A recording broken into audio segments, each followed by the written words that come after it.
We're back. We're here. Welcome to the latest episode of Shoot the Work with Jason and Lewis. We're finally back. We Yes, the the comeback last we've all been waiting on. That's what's happening. oh yeah, we thought we owe it to our loyal fans, aka Kino, to finally do another episode of Shoot the Work. Um, yeah, the last two episodes we said, that's us back and we're going to start doing more, and then we didn't. Then we did another episode where that's us back. This is what's been happening, and we're going to start doing more, and then we didn't. But that's us back now, and we're going to start doing more. Oh wow, we're like that old rock band that keeps having a comeback tour. Yeah, yeah, we're going to have more comebacks than Elton John.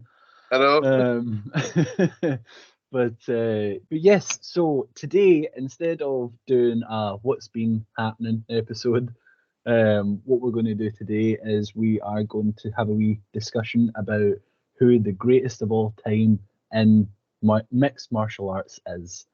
There's so many different people that get discussed, so we'll have a wee talk about it, see what we think. What we'll do is we'll go through each weight division and then we'll talk about who the pound for pound all time greatest is.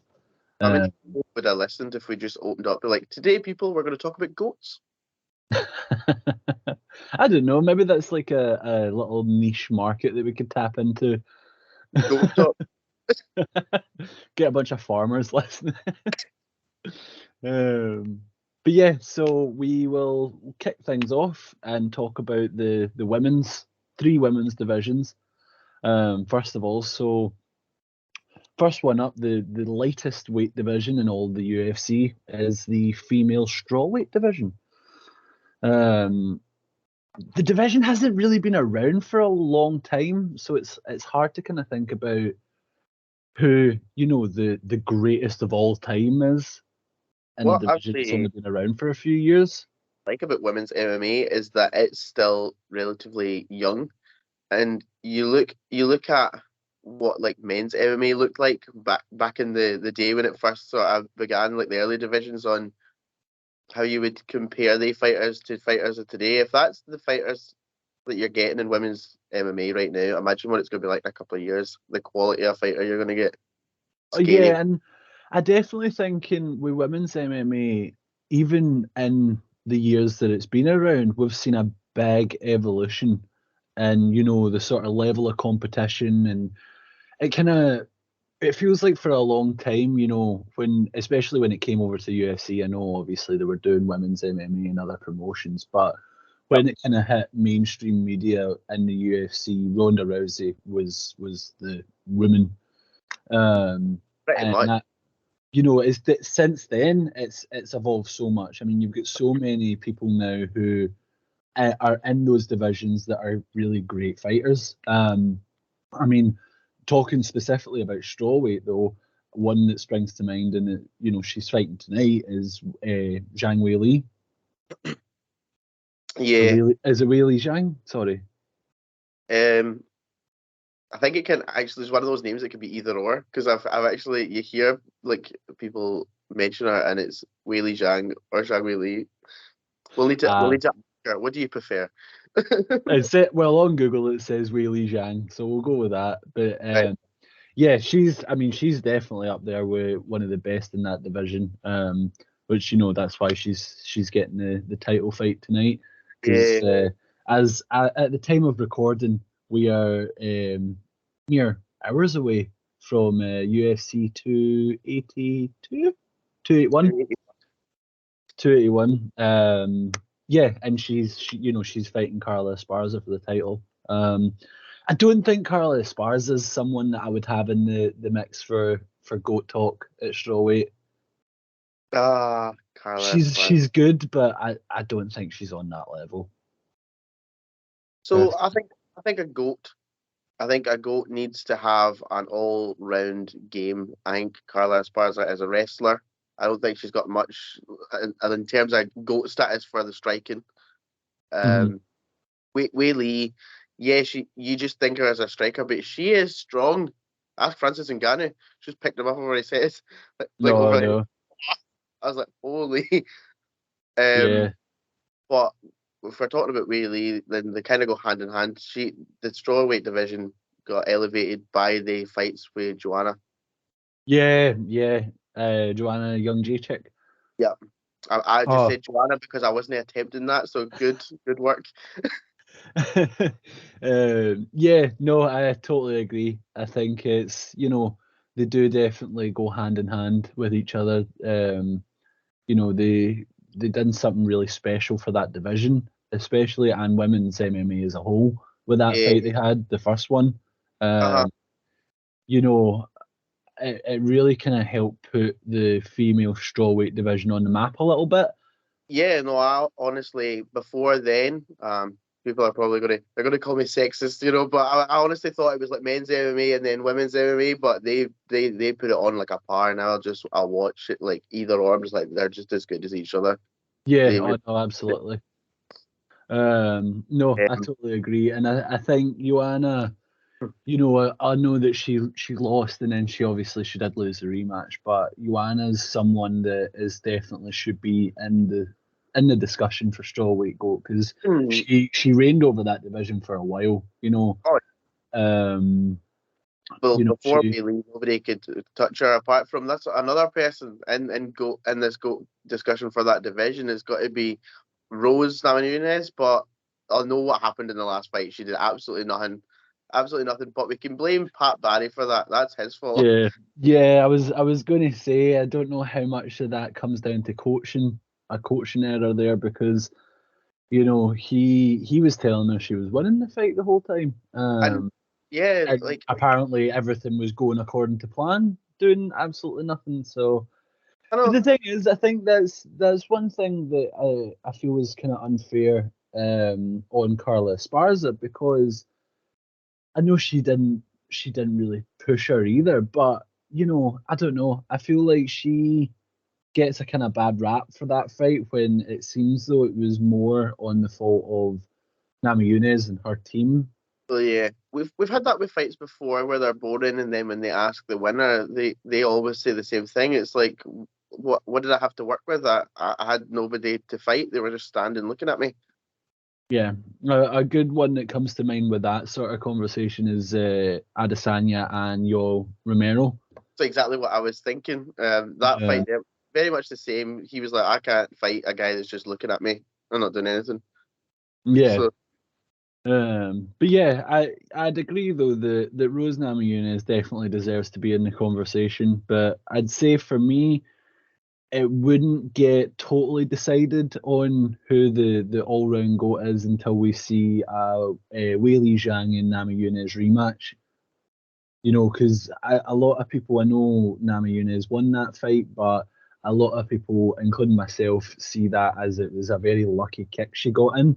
And I know that that is the nature of the sport, and that can happen to anybody, but I'd say it's not a fair sort of way to measure up their actual skill level comparing, someone who is a really great all-rounded fighter to someone who caught her with a lucky head kick. Um, and that's don't get me wrong though, that's not taking anything away from Rose Namajunas. She is a great fighter as well. But yeah, I don't think we've seen a definitive one's better than the other until we get a rematch. sure, what's your official decision? We need the official GOAT decision. As it stands at the moment, I would have to go with Weili Zhang as the GOAT for strawweight. What about Nice. yourself? My decision is Joanna, because I think although she got beat by Zhang Wei Li with that insane knockout, I think it was like a passing of the torch moment. It's like she's passed it slightly. She's still an amazing fighter, but she's passed it slightly, so she's passing the torch on. Before that, she Well, was a killer. I think she after made, the rematch, she retired, didn't she? Was yeah, after they rematched. yeah. That's but Wei Li was just a class above her that night. But I think given a bit more time, I think we'll see really get there. oh yeah, I think she's going to take over definitely. But we Joanna was an absolute killer. Nobody could touch her before that first Rose fight. Hmm. And then even then, I thought that Rose was quite lucky. I thought it was just Joanna was trying to get into her head and just went about it the complete wrong way and got her head kicked clean off. Hmm. But so I'm Joanna for that. Okay. Well, moving on. Next one up is the women's flyweight division. So, who do you think is the GOAT, and why is it Valentina Shevchenko? This division, seriously, on a serious note though, this division's a quick conversation because there's other people in that division that are decent, but none of them hold up to Valentina, I don't think. Valentina just said it best. She's like, in this division, anybody can beat anybody until they face me. Okay. I was like, fair enough. That's And don't get me exactly. wrong, I mean, her last fight was a tough one for her, and a lot of people thought that she lost it because it went to decision. And, people argue anytime it's a close decision, people argue that the other person won. I still think she clearly won because she started slow and then it was almost like she was trying to work her out, but then in the end, in the last couple of rounds, she just tore her up with Yeah, kicks. yeah, but yeah, like I say, I don't think there's much argument for MD other than Shevchenko at flyweight. Uh, no, She again, it's a division that she's reigned over for quite a long time now, and just she's levels above everyone else. that's what I was going to say. Like, now, that's how women's MMA started. It was kind of like, because it was new, it was almost like this one destroyer and everybody else needs to just get better. Uh, Hmm. and the other divisions are starting to become more like men's MMA, where they're all sort of close to each other, like we just mentioned with strawweight. But Valentina, everybody's still just trying to get on her level. Yeah, no, absolutely. But yeah, so official pick then, Valentina. Yep. So that's that. It's Valentina and why it's Valentina. Uh, Well, so moving on then, it's women's bantamweight. Now, this one is where it gets a bit murky when it comes to the women's divisions, because mm, bantamweight there can be arguments made. We've got Nunes as the current champion, but it's hard to talk about women's bantamweight, especially talking about the greatest in those divisions without mentioning Ronda Rousey. I know, and then Um, so you need to kind of put out a wee mention to Chris Cyborg as well. She was absolutely yeah, three people. no, that is very true. But the thing with Cyborg as well, because I mean, we're not looking at just UFC goats. If we're looking at MMA goats, I mean, Yeah, she is tearing up every other company she's working for, every other promotion yeah, she's working for. She is dominating everyone. yeah. Uh, Her and Dana just don't like each other and they can't work together. which, yeah, that and it's a shame. It's a shame that we won't get to see another super fight with her and Nunes, which I think a rematch with them could that would be easily a main event pay-per-view, which we don't see often with women. And what we'll obviously we'll move on to eventually, but like when she was at UFC, there wasn't a women's featherweight division, so Yeah, she was like overcutting, and she was like, as she was saying at the time, she was like killing herself to get there, to actually get to the fights. Um, but then I suppose though, this is the problem as well with her, say talking about her coming back to the UFC because realistically, I know Nunes is technically the featherweight champion, but there's no other featherweights in women's division. Well, I think there's maybe one or two, but there's not a lot. So the argument becomes then, is it fair to bring in Cyborg to be a featherweight if there's no one really for her to fight? Whereas when she's in these other promotions, there is. Do you know what I mean? yeah, Well, that's the thing. Like, we'll get there obviously, but I can't remember last time Nunez even defended that belt. I couldn't tell you. I think it was Cyborg. I think Cyborg was the last person she defended it against. Crazy, isn't it? But yeah, in terms of bantamweight though, yeah, like I say, Ronda Rousey is definitely deserves a mention there because she. I think it's important to consider as well when you're talking about the greatest of all time, we're not just talking about the greatest fighter. We're not talking about just the greatest person inside the octagon. I was about to say between the ropes, but that's the wrong sport. Inside the octagon, that's levels and above everyone else.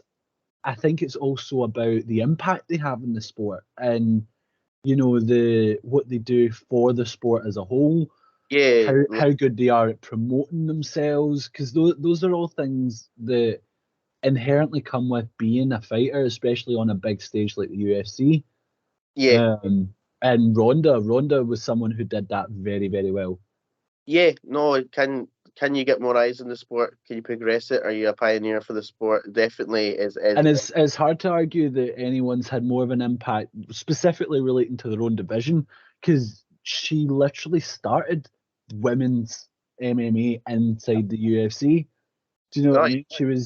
She was the first one in there. She was the first champion. She ran the division for years, ran Yep. through everyone they put in front of her. She was one of the first sort of MMA fighters that were going on like mainstream media. So she was going on like Jimmy Kimmel. She's going on Ellen.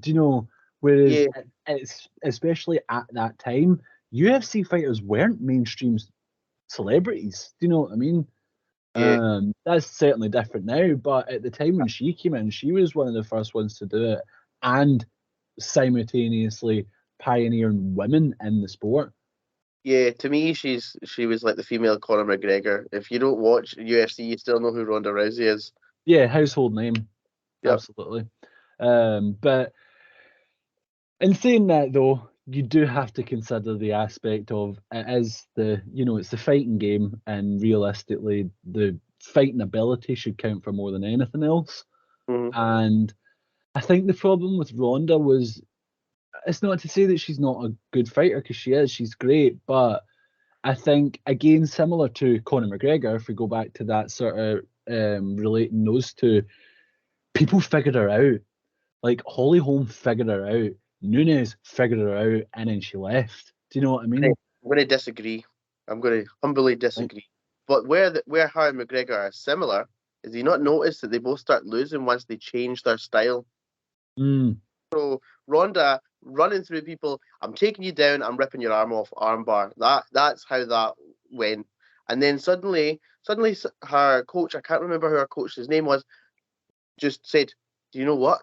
You're a great boxer. You're an amazing boxer. Did anybody ever tell you that?" And then you suddenly, can you can box Floyd Mayweather. and I was just like, "Oh, I'm a great boxer." And then suddenly she thinks she's a boxer. Um, Well, when preparing for a fight with Holly Holm, who was an actual champion boxer, yeah, kickboxing champion, and no, she was a boxer as well. She was like an actual classic boxer as well. yeah. But Um, really, the tactic there should be take her down an armbar. Surely, if it you would ain't broke, think. don't fix it. You know what I mean? Yeah, no, I get that as well, but I think that that certainly plays when it comes to the Holly Holm fight. But Yeah, when then, she should have learned from her mistake there. And yeah, yeah. look at the Nunes fight. I mean, she got dominated worse than she did in the Holly Holm one. Like Nunes ran through her. And I think when someone shows themselves to be that far above in terms of actual fighting ability. And I know there's other real world aspects played into it for Ronda. I mean, she spoke about, how she was feeling and things, and I respect that. Mental health Yep. issues are no joke. But when you look at someone doing what Nunes did to her in that fight, it's hard to say that, oh yeah, but Ronda's better because she was on Ellen. Do you know what I mean? Like Yeah, yeah, you need to look at that as the fighting ability should come above everything else, and Nunes was levels above her, still yeah. is. But the thing is as well, I think Indy can have a bad night because you look Mhm. at what happened with Nunes against Juliana Pena.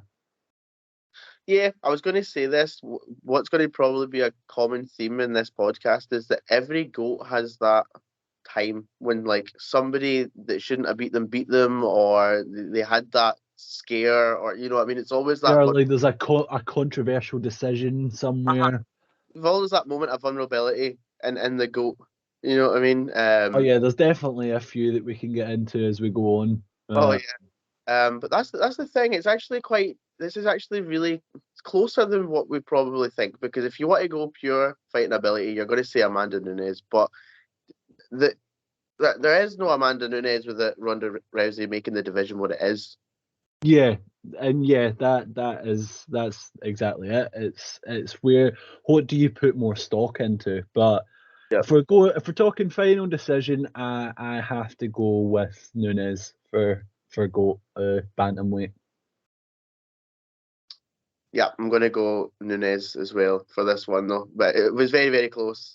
Yeah, it's written credit to Ronda. She definitely is a close one to call It's with that. probably even closer now because Pena happened. Because I honestly like I would have bet the house on her beating Pena that first time.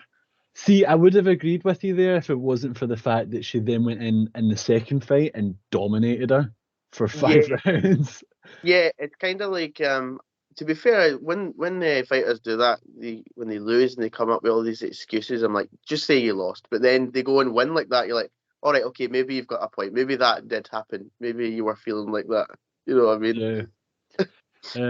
But anyway, moving on from female bantamweight, we get into the first male division.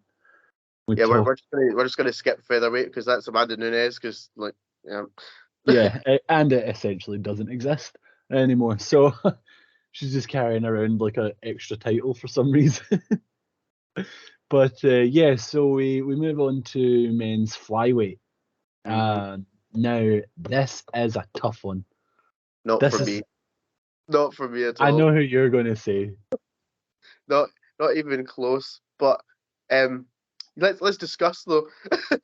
Well, okay, I know what you're going to say. You're going to say Demetrius Johnson. That's the name you've got in your head that you're going to throw at me here. I know that.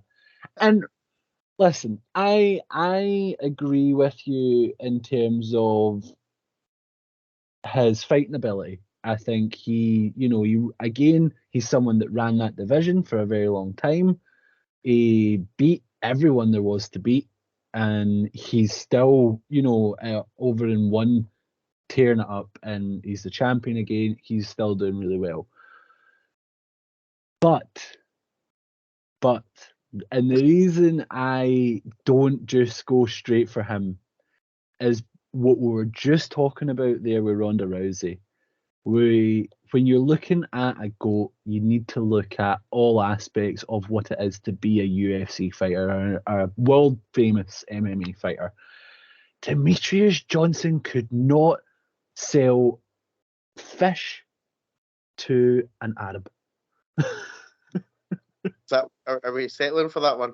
A cup of water. That was a bad. I got We're, mixed up we're there. settling for that analogy.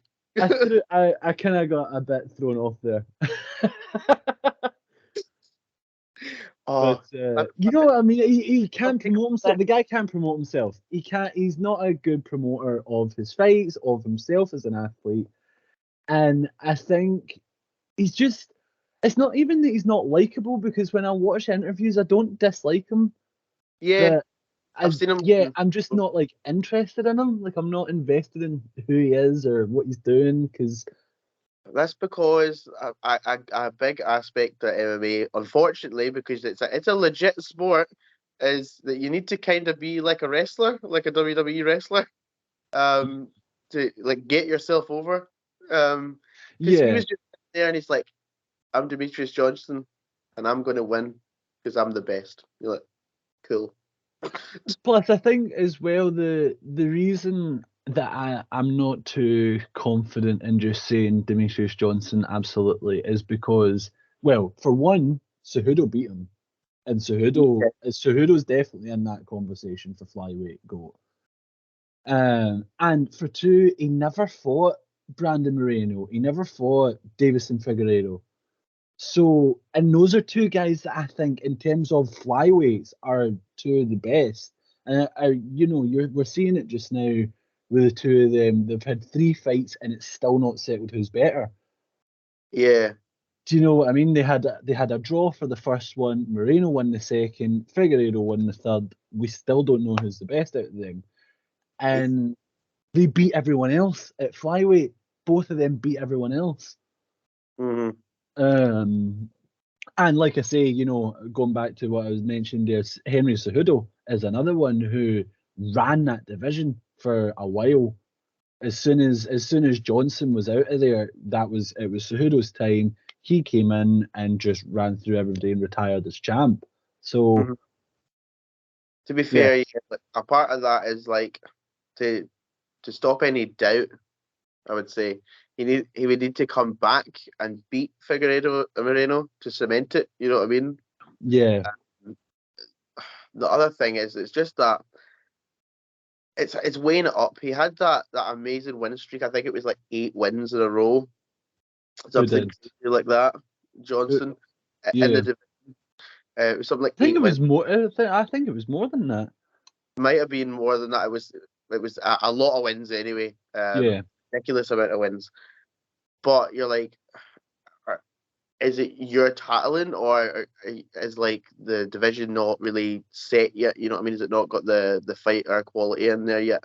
Like what we were just talking about with Ronda Rousey. Yeah. Because as soon as there was somebody with a bit of quality in there, he lost. Yeah. So it makes you think. And then, obviously, as we said, a part of what we're considering in this GOAT talk just now is what did you do for the division? What did you do for the sport? Yeah, and I'd say this is another reason that I want to include Henry Cejudo and why it's a close one for me with Cejudo, because he definitely had a lot more marketability. Because you know he ended up becoming the double champ. He won the bantamweight title as well. You know he was Triple C, the Cringe King. You know he promoted himself. People knew Yeah, who he was. Whereas I feel like a lot of casual fans didn't know who Demetrius Johnson was at the time when he was champion, because I didn't. I didn't know about him until after he'd left and was in one. yeah. I caught him on the tail end, and the only reason I caught him like and noticed who he was is because they put up in like a big stat like he's won 8, 9 in a row, and I'm like, oh wow, who's that? Who's won 8 or 9 in a row, and he's the champ. But Yeah. that's what we were saying. He didn't market himself that well, so Dana was going to actually shut down the division. Yeah. And it was Cejudo that saved it. Yeah. So okay. So Hudo's definitely in there because I don't feel that I can put Moreno or Figueiredo in there because we don't know who's better. Yeah. But I think both of them are definitely up there. But again, the problem with flyweight as well, and it goes back to what we were just talking about with the women's divisions, they've not been around long enough. They've Yeah. not had enough like top guys to go, right, this is the best guy. This is who beat everybody. Yeah. Do you know It's the especially compared to some of the other divisions, they're a lot newer. Yeah, no, definitely, and there hasn't been enough close competition. Now we're getting two, like, we're getting two guys that are fighting each other, and they're holding the division up just by fighting each other all the time. Yeah. And plus you've got Kai Kara France as well. He's a decent fighter. He's definitely not in the discussion for GOAT, but he's good and he could get there one day because he's still quite a young fighter. Yeah, I tell you what, the I can't remember the team. Are they called City Kickboxing? Yeah, The team that's Adesanya's team and Volkanovski's just joined them. They are all crazy good. Every one yeah. of them. You've got Dan Hooker in there as well. Yeah. Yeah. Every one of those guys. So imagine your training partners Adesanya and Volkanovski teaching you stuff, and I know, but then it's that's a difficult one because you don't know, are you going to get the same attention they're getting? Do you know mm, what I mean? you do if you market yourself properly. What the good thing is that it's that they all fight in different divisions, so they'll happily elevate the next guy. Be like, oh, I'll teach you everything I know because you can be the king of featherweight or like flyweight. No, but I mean, in terms of like the coaches giving someone like Kai Kara France the same attention that the likes of Adesanya's getting. Yeah, That's because I don't know if you've seen recently there was a bit of a drama involving Megan Anderson. because she trains at the same gym Brandon Moreno does, and she basically came out and said that when she was preparing for the Nunes fight, that Brandon was also preparing for his title fight, and she didn't get the attention that she was wanting in terms of coaching, which is what she kind of blames for her performance in the Nunes fight. Don't get me wrong, I think that it's unfair to put it all on the coaches, because at the end of the day, you're the one that's going in there, so you should be making sure you're prepared. But I can also see the point where that would be frustrating, that, if someone who is a slightly bigger star is getting the sort of main focal attention from the trainers, you Yeah, would kind of left on the sidelines a little bit. yeah. If that's true, what would piss me off as well about that from another aspect is like no matter whatever you make on a fight, whatever your purse is, whether you won or you lost, whatever you gain for the fight, you need to pay them, like, I think it's like 20% or something. Yeah, well, you're usually within like a contract with the gym what you owe them. I know, so it's like I'll pay you 20% for you to help Brandon Moreno instead of me. Yeah, It's so annoying, but yeah, nah, I don't buy it. She lost. yeah. No, I agree. Yeah, But go talk about the bantamweight. It is a tough one. I'm not going to put Moreno and Figueiredo there yet because they're doing a great job, but they're still fighting amongst themselves. They're trying to prove to each other who the GOAT is. yeah. Well, Um, so who's your official pick then? wow. Do you know what you just did? I think you sat there with your wee stall and you went, "It's Henry Cejudo." Changed my mind. Um, um, I think you've given me a good argument to why it should be Henry Cejudo. That's what I'm going for. Yeah, I'm going to go the same. Like I say, I mean, Johnson's definitely up there, but like I say, if we're talking about not just fighting ability, but we're talking about, like you say, what they did for the division, how they market themselves. I'd say Cejudo did more for the flyweight division as a whole than Demetrius Johnson did. Yeah, well, that's what we were saying when we were talking about like Ronda Rousey's, like the reason why Amanda Nunes is there. Like Henry Cejudo's the reason why Moreno and Figueiredo can still fight in the UFC because the division Yeah. go. Well, I mean, either one of them could potentially go to bantamweight. This is the thing with those two divisions, is that they're quite close in weight, that they Well, could easily kind of switch. but But Figueiredo, in my opinion, is a bantamweight that's just like cutting every pound he can to get in there. no. But speaking of bantamweight, then we'll move on to that division. This is where now we're at bantamweight. From here upwards, it's a much more interesting conversation, I think, for who you're going to consider as the greatest of that division of all time. But yeah, I think kicking us off with that conversation, someone who's definitely up there in bantamweight is Dominic Cruz for me. He's another one that he's such a clever fighter, and for a long time he was just levels above everyone else. Yep. And he seemed to. It's almost as if he had a solution for every fighter that he came up against. He could figure them out. Um, what do you think? Who springs to mind when we're talking about bantamweight GOAT?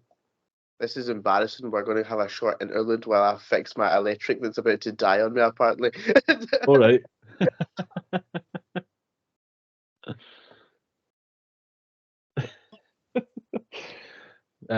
Yeah.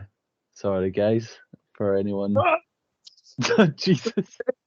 For those of you listening on audio only, Jason just appeared horizontally from off screen, like he was a teeny tiny Superman.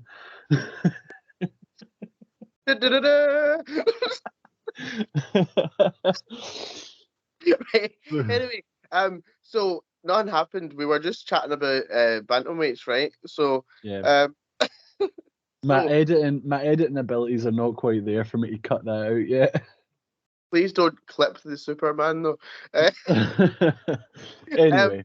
Yeah, so Dominic Cruz, definitely pioneer of the Yeah. sport. He was in oh wow, what did you call it? It merged with the WEC. yep, WEC, that's the one. Yeah. Um yeah, him and Uriah Faber brought that up, that division Yeah. up. Uriah Faber's another one. He was good at bantamweight. He was one of those guys though. He was always the bridesmaid, never the bride. He could get to that title fight, no bother. But then Dominic Cruz was there, and he was done again. Yeah, yeah. Um, He's the guy that if it wasn't for that other guy, he'd be the guy. uh, Colby Covington. Yeah, we'll call it the Colby Covington syndrome or the Robert Whittaker syndrome. Yes. Oh, But yeah, uh, yeah, I yeah. Well, I'd that's say another, Uriah Faber's good, but he's not quite GOAT level. yeah. That's going to be another common theme. The almost goat. He could have been the goat. Could do a whole other episode on who's Yep. almost the GOAT. Yep. The But almost goat. But yeah.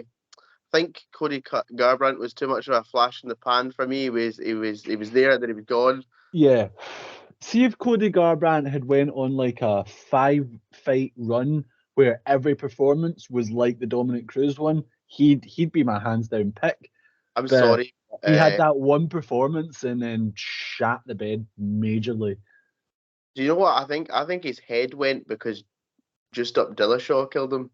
Yeah, Dillashaw. nah, see, I think I saw a thing on Twitter that I totally agree with, and that he made a deal with the devil that he got that performance against Dominic Cruz in exchange for his chin. Because after that fight, he was just getting sparked out by everybody. I know the only thing he's got to his name after that is the buzzer knockout. Oh, that to be fair, that was a good one. The buzzer Yeah, knockout was a good one. But yeah, when you look at Garbrandt, he had that fight with Dominic Cruz, which nobody can take away from him. That was an unbelievable performance. But then he get knocked out twice by Dillashaw. He got beat by Pedro Munoz. He had the buzzer beater and then get knocked out by Kai Kara France at flyweight. So yeah, and he lost the decision to Rob Font as well. yeah, So yeah, if he had, like I say, if he went on like a run where every fight was like that one, yeah, he'd definitely be in the conversation. But you're right, I it's too much of thought a flash in the after pan. after watching that, I thought this is it. This is the king of the bantamweights.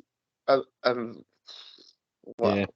And one name though that I do want to throw out there that I think is definitely worth talking about is Henan Barrow, Ooh, because Henan Barrow again, he was on like a crazy win streak. I think it was something like 13 fights he had yeah, won, until he ran into TJ Dillashaw. But yeah, Henan Barrow was a guy that was top of the bantamweights, and I yeah, think he was quite similar. People looked at him in a similar way to the way that you look at Demetrius Johnson, as like, oh my God, nobody can beat this guy.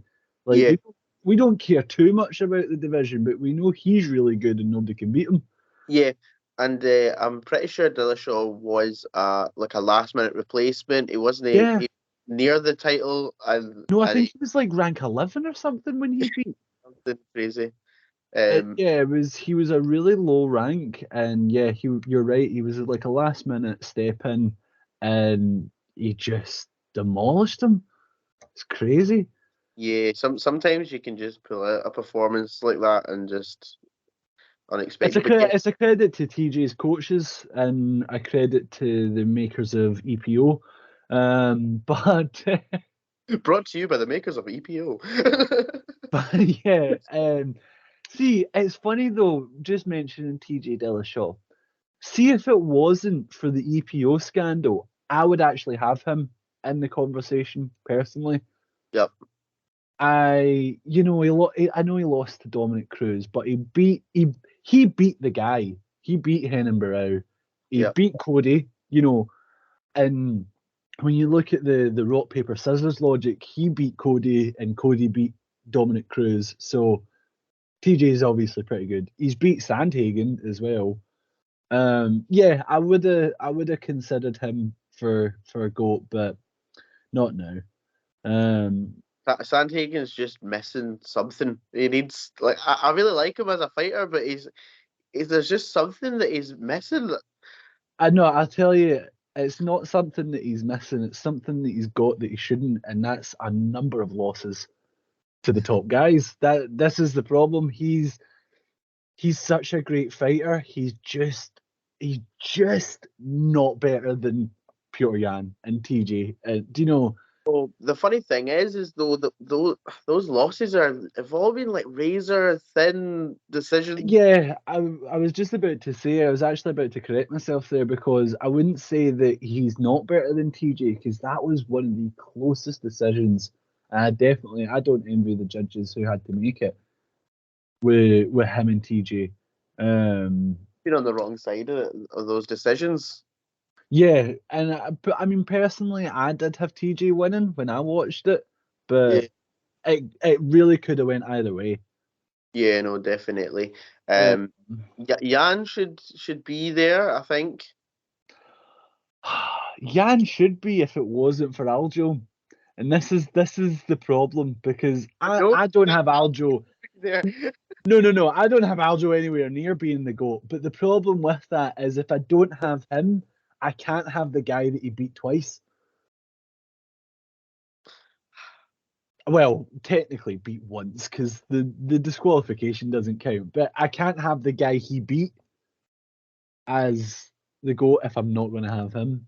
It just the math doesn't check out there. I knew this was going to come to this, and I was waiting for this division, and I was just being like, Jan's really good, but Aljo beat him, and nobody thinks Aljo's the best. Yeah, and I suppose you've got the Jan O'Malley fight. I had Jan winning. yeah, but then that's another point is you're talking about Jan being the GOAT, but he just lost to O'Malley. He just lost to the rank 10 guy.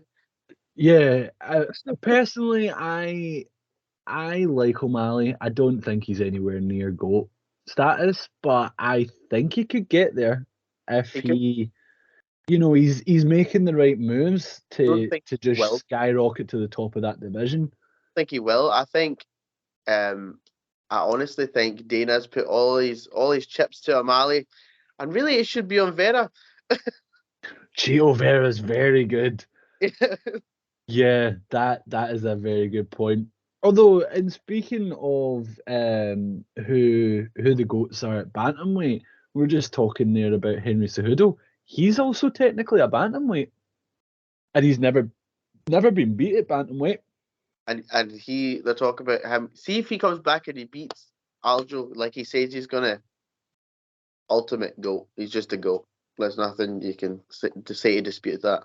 Yeah, I mean, yeah, it would be hard to argue with him being the goat of bantamweight as well if he does just come back and run through. But the thing is, well, I don't know though because we're not having Aljo as the goat, so I don't think beating Aljo makes him the best. I think if he comes back, beats Aljo, and then defends it against O'Malley and against Jan and against these kind of top guys, Yeah. then I'd say I that still he'd be think at that point.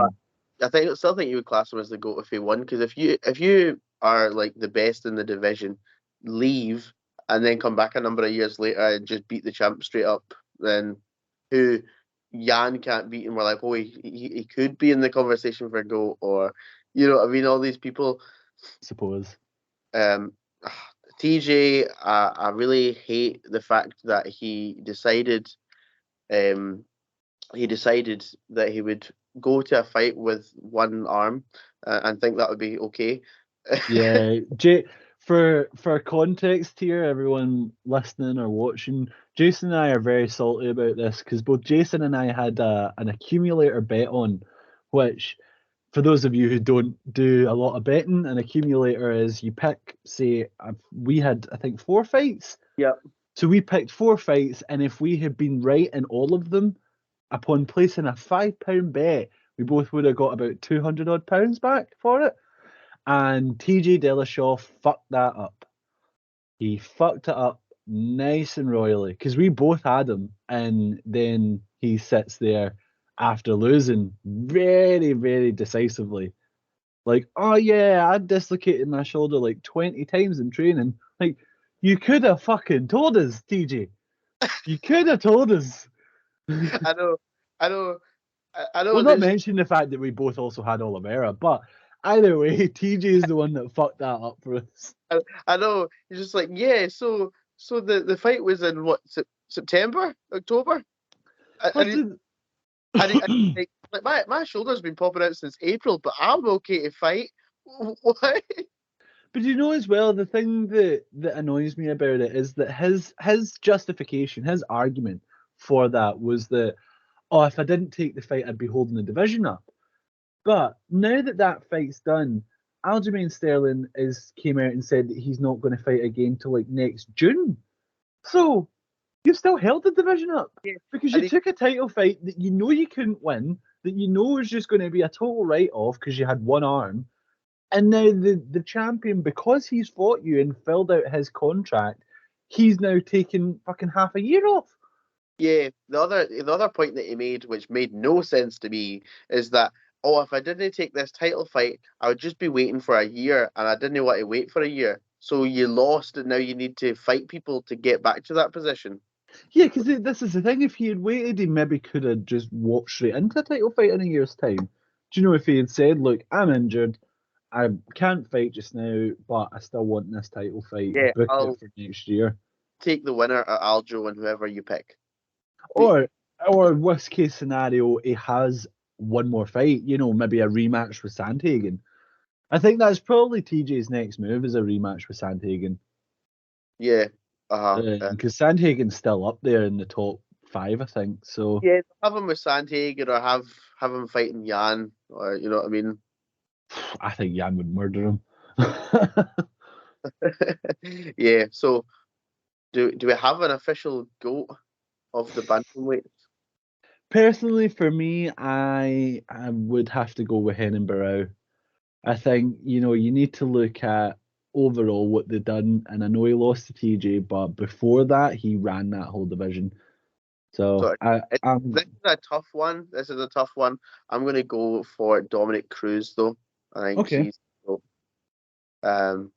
but both for very, very similar reasons. Early on in MMA, bringing the division up and putting eyes onto the sport. And pretty much, I think since those two have gone, there hasn't been a clear cut, I'm the best of the division. It's always been like 2 or 3 defenses. Somebody else comes along, 2 or 3 defenses. So, Yeah. It is a bantamweight as a stacked division just now, to be fair. But it's funny though because what I'm saying about Henan Barrow, things you can't just take away what he did because of one bad night, one bad loss, yeah. which moves us on pretty, nicely into featherweight GOAT because that happened to someone I want to talk about for featherweight and Jose Aldo. Yep. Because I feel so bad for Jose Aldo.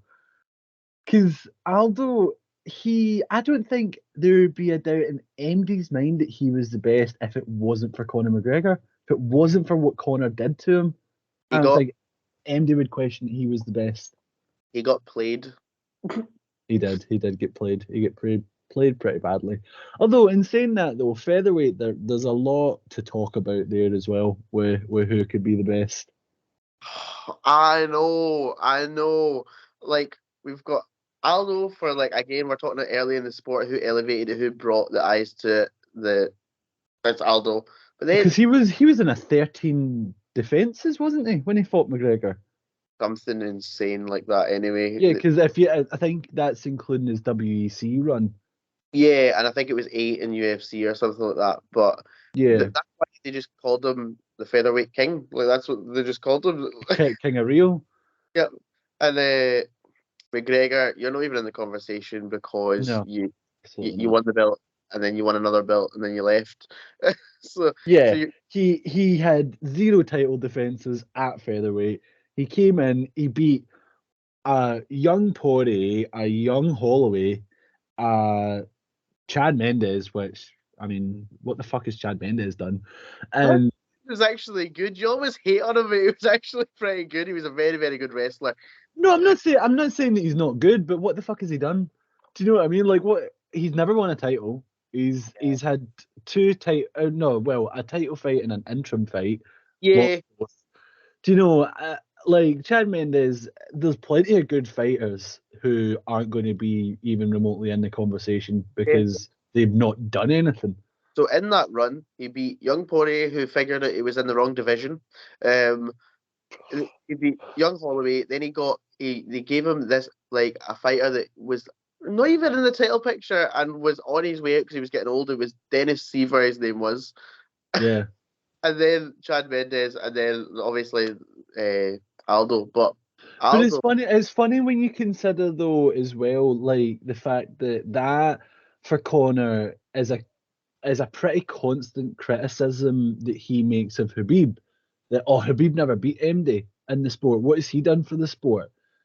And when you then look at Connor's win loss record, what has he done? Do you know? He okay, yeah, he beat Aldo, but he literally he caught him with one punch. Now you can talk about it that oh there's that clip of him practicing it and you know he knew what he was going to do. Fine, fair enough, he'd done it, right? But then what did he do? He fucked off. Not a single title defense, left the division.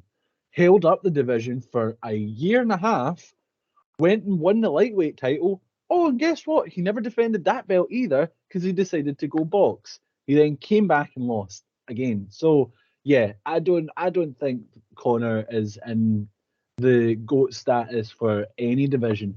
I think it's I know we've been talking as well throughout this about, you know, the other aspects of what they've done for the sport and what how they promote themselves. And you know, I'll give the guy his due. He does that better than anyone else has ever. He has yep, brought more eyes to the sport than anyone else ever has. He's promoted himself better than anyone else ever has in the sport. But as we were talking about with the women's division, that only counts for so much when there are so many better fighters than him. yeah, no, definitely. That's he's what's really annoying is he's still the biggest thing in MMA. Every single tweet he posts becomes a headline.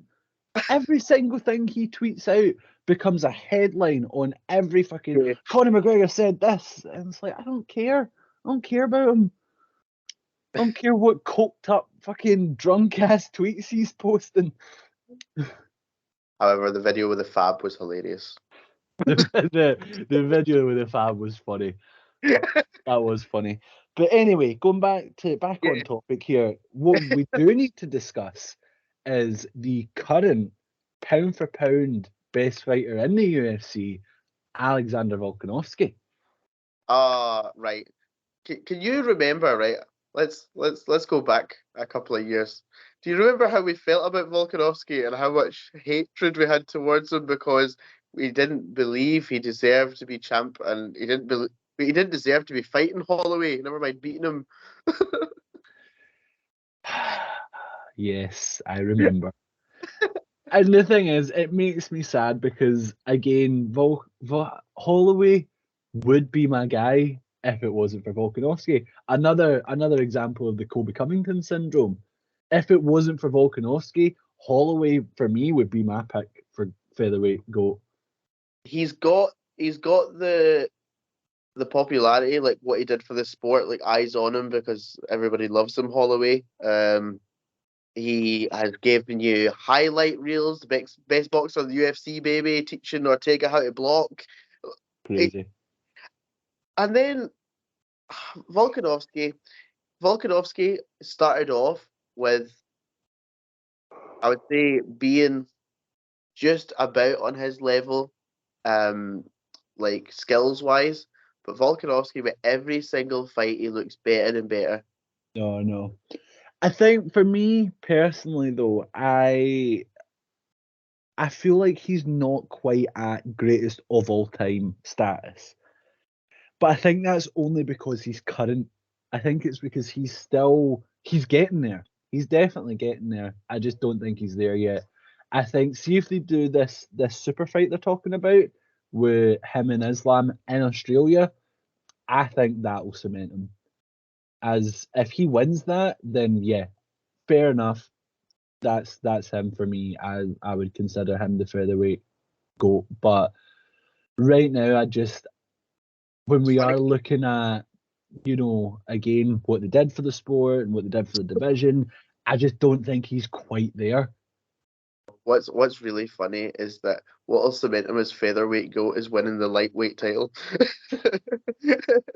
No, but you know what I mean, because that No, that no, then that is like big level promotion, and see, especially if they do the fight with him and McGregor as well. Oh Christ, yeah. No, I think he'll be up there with like pound for pound GOAT, never mind just featherweight. I think he's on the right track. I just don't think he's quite there yet for me.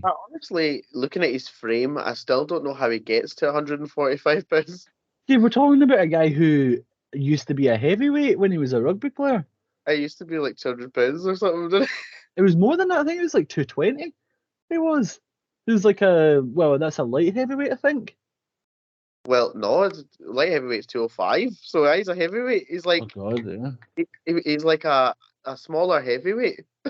Isn't it funny that in UFC a light heavyweight is the same as the wrestling cruiserweight? Like in wrestling, that's the small guys are 205, but Yeah, in the UFC it's almost the biggest guys. I mean, you're talking about Daniel Cormier as a cruiserweight. he should be doing backflips. But anyway, yeah, for official pick, I would have to go with Jose Aldo currently, but I think Volkanovski's on the right track. Oh, it's so tough. Again, I think it's just because I love him. I'm like, please, just can I say Holloway? It's just I mean, yeah, this is the thing. I suppose Holloway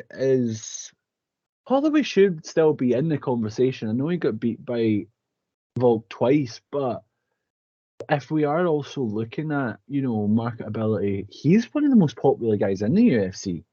yeah, People tune in to see Holloway fight every single time. yeah.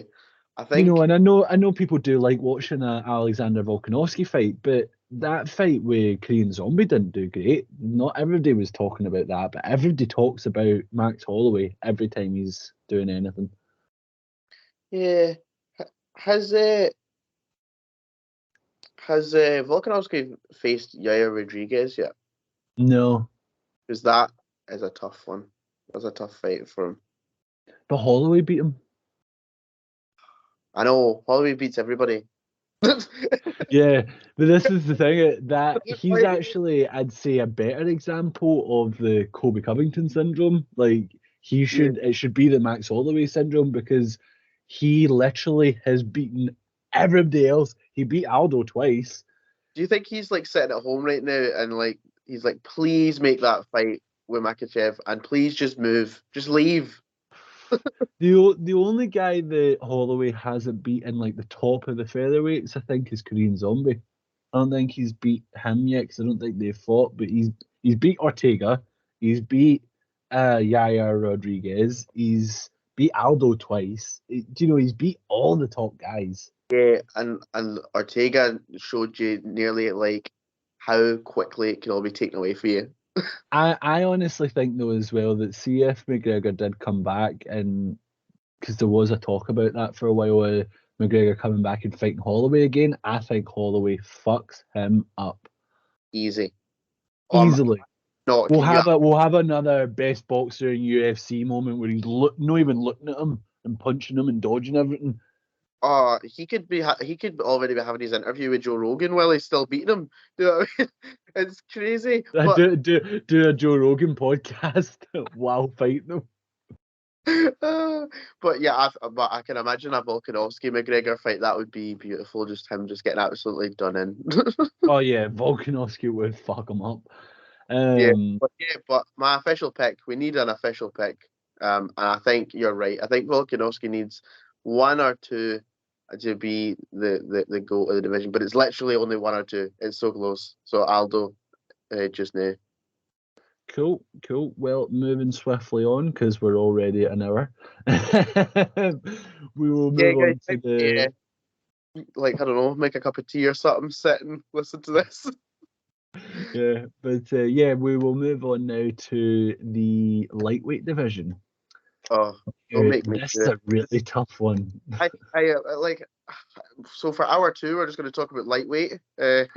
The thing is, with lightweight, I think it's kind of similar to what we were talking about earlier. That there's a lot of guys that are nearly there, but they're not quite. Like I think it was when we were talking about flyweight. There's like a lot of current guys that, but it seems to be kind of changing a lot because you Yeah, know Oliveira was definitely being considered, but then he's lost now. And to be fair, the thing with Oliveira as well is it's hard to kind of see past the fact that he does get battered in the first round.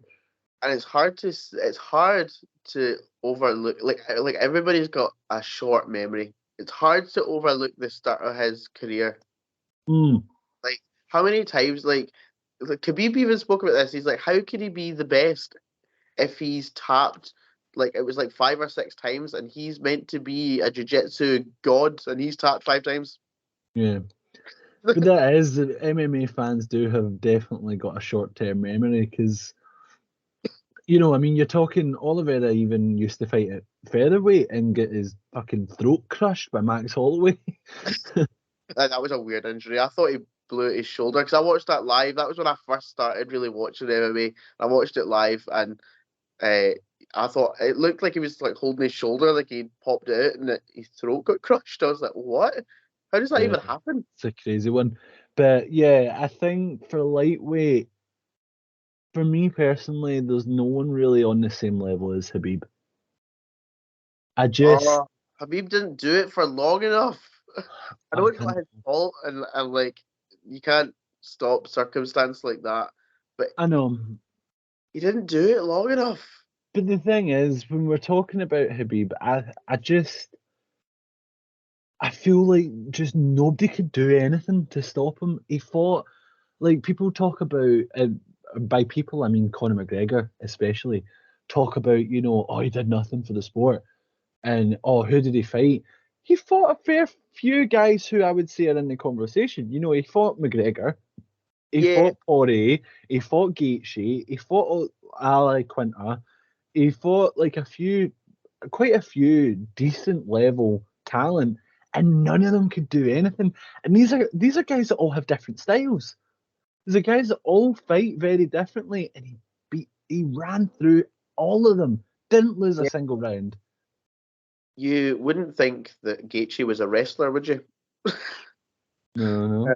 But that it's just it is crazy, and I think if he done it a few, like if he managed to, obviously as I said, it's not his fault, but if he managed to get a few more fights where If they he'd had both the Tony Ferguson fight, see if he had ran through a prime Tony Ferguson, there would be no question about it. I think.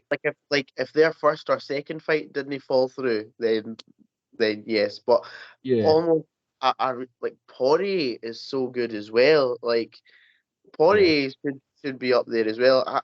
How long would Poirier have been champ for if there was no Khabib? It's like these like what ifs. It's yeah. but that division's so difficult. There's so many people. There's Gaethje, but then there is Oliveira now, and then you know what I mean. Yeah, and even with Gaethje, he's had his fair few losses because he lost to Poirier. Poirier seems to find a way every time I think, oh no, this is the guy that's going to beat Poirier. Then Poirier finds a way. It's just weird. Um, I think I don't know. I for me, like I say, I think there's no one in my mind that is like apart from Habib that is beyond a shadow of a doubt the best or ever like even at the time was beyond a yeah, shadow of the doubt the best. yeah. Because Oliveira, he's been champion for a while, but was he really the best? And people can argue that, and He won. then you've if you Sorry. want to talk about, so we always talk about when we've spoke about each division, you talk about uh like who's good now and who was good then. And I was trying to rack my brain. I was like, who back in the day was it? And he's actually fighting in a few more hours. Frankie Edgar, he was the champion, a lightweight.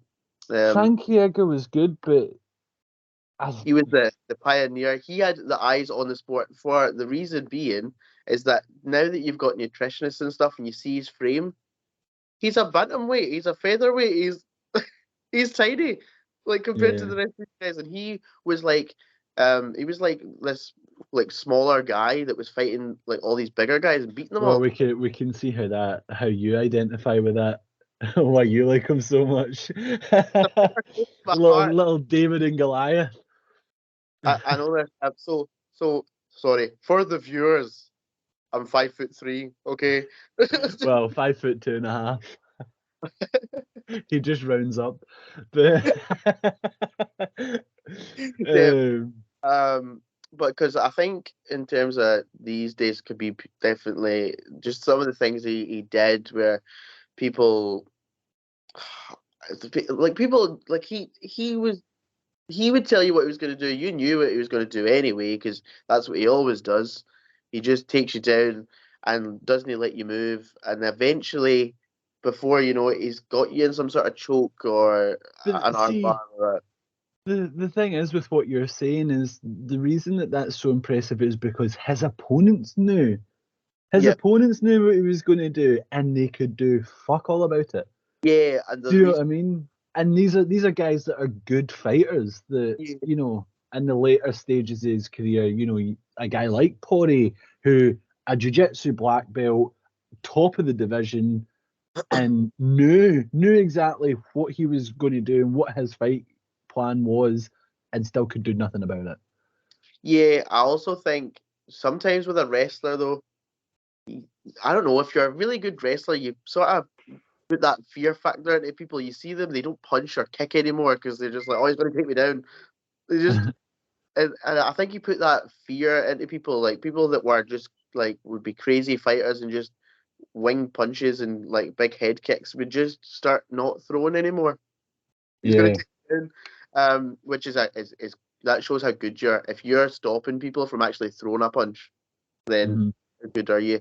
I think the rest of the division's too close together. Like they can all sort of kind of beat each other on their day. Uh, Hmm. so I think for me, I think I've got to go Khabib just because everybody else is so close. Yeah. No, I agree. I think he's the only one for me that stands out as being like the guy, if you know what I mean. That's Like, actually a great thing to say because it just shows you how good that division is. It's a brilliant division to watch because anybody can beat anybody on their day. yeah, exactly. Um, And but who knows? Makiev was really, really impressive against Oliveira, Mhm. and it could be almost like I want to make him his own fighter, but it is almost like Khabib 2.0 the way he took him down and put that choke on him. I don't know though, because I think M- Mikhaev isn't quite on the level Habib is, but I'd say his striking's a bit better than Yeah, Habib's was. I mean, Habib was a decent striker, but he was a wrestler at yeah, heart, and that was a lot of his game plan. But Mikhaev stood in front of Oliveira and punched him down. Do you know what I mean? And I suppose everybody does really, but it's still the point that he did do it, yeah, and he is a decent striker, and I'd say he's probably a bit better of a striker than Habib was. yeah. And uh, he had a point. Like he said, the only reason that Oliveira was winning was because people were knocking him down like that, and then going, "Oh no, he's a jiu-jitsu black belt. Like I can't go down there. He'll just choke me." Like Yeah, is where he's like, "I'm not scared. I'm just going to jump down there and I'll choke him out." yeah, and that's exactly what he did. And he did, to be fair. But I think if he keeps going the way he's going, then you might be able to put him up there with Khabib. Yeah, I think he's probably got a while to go. Oh no, Um, this is the and the thing is with Mikhaev, why I wouldn't say he's quite at Habib's level is he's not as dominant. Do you know? I mean, when you're talking Habib, you're talking about a guy who never lost a single round in all his fights, and this is. I know that people say, and again, I say people, I mean Conor McGregor primarily, talk about him. Oh, he was already 15-0 and or 16-0 when he came into the UFC, and he was fighting guys that had really shit records, and you can say all that, and that is true. But at the end of the day, his last 5 fights, or whatever, 5 or so fights, were against top level guys, against Ali Quinta, Conor McGregor, Dustin Poirier, Justin Gaethje. He dominated all of them. So it's you can't go, oh well, he didn't really beat him, because no, he did. He beat the top guys of his division before he retired. Yeah, some of the what's funny is that he was so dominant. Some of the things he says is that they're so believable as well. Like Yeah. some of the things, like he was like, "Oh, I wanted to put an armbar on Justin Gaethje, but then I decided I better just choke him instead." And I gave Poirier my neck so that he would tire himself out. Like, Oh, do you know the one I love when he's talking about the Poirier fight is when he's saying like, oh yeah, he tried to put a guillotine, and I don't know what this guy thinking. I'm going to tap in front of my father. My father is right there. This guy think I tap in front of my father. No way. that's Lewis as a Russian. But yeah, So, for me, like I say, I think official pick. I don't think there's anyone quite the same level of dominance as Habib. yep. I am going to say the same. Well, But moving on. moving on, what are we, welterweight after that? This is also tough. You're not Yeah, getting it easier. no, no. I think with welterweight, it, it's a hard one because you've got um you've got Kamaru Usman, obviously. Mhm. Um, You've obviously got Leon Edwards aside, you've got you've St. got Pierre. St. Pierre's also had his loss, but he avenged his. We don't know what's going to happen with Usman. yeah. But even then, I think with Usman, personally, I kind of rate Usman above St. Pierre a little bit, only Okay. because what's that? Unpopular. I said controversial, unpopular opinion. Why? Well, I think for one, the again going back to what we were just talking about there with Habib, it's not just about winning; it's about how are you winning, like how dominant are you being. And I'd say Usman's had a lot less close fights than St. Pierre did. Yeah. St. Pierre was winning, but he was like just winning, and he was winning in fights that could have gone either way. Whereas with Usman, he went in there with the likes of Jorge Masvidal, in the second fight I'm talking about, FYI, folk were like, oh, he's a wrestler, he's just going to wrestle because he can't stand and strike, and then sparked him out with a massive overhand. He went in Well, there with Colby Covington, that was going to be the guy to dethrone him, and broke his fucking jaw. And he's went in there with all these guys, and it's similar to what you're talking about with Volkanovski. Is Leon Edwards fight aside, every time we see him fight, he seems to be getting better. yeah. And he seems to just be that little bit more of an improvement. And I mean, even in the Leon Edwards fight, it's hard to kind of. I don't want to take anything away from Leon Edwards, but realistically, I mean, Kamaru Usman was 3 rounds to 1 up. Yeah. For me, he lost. It was one of those. He zigged when he should have zagged. Yeah, it was like, do you know what it was similar to? Chael Sonnen losing to Anderson Silva. Like, he had won that fight. All he Yep. had to do was not get knocked out or tapped out for like 2 minutes, and he get head kicked into space. Hey, we both know that Chael Sonnen didn't tap. He was looking for somewhere to put his hand. Okay. No, no, no. Chael Sonnen thought that if he tapped, he only lost the round. He didn't know that he lost the fight as a whole. Undefeated, undisputed.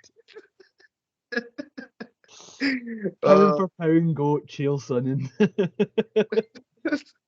But no, yeah, I definitely say St. Pierre's better, but what I like about St. Pierre is that he left the sport to a point where everybody was talking about him like as a nostalgia, like, oh, remember that St. Pierre guy? How good was he? And then he came back and he beat Bisping at 185. yeah. But then again, I think with St. Pierre, do you know one thing as well that kind of puts him in a bit of muddies the waters a little bit for him being the GOAT is a man called Johnny Hendricks.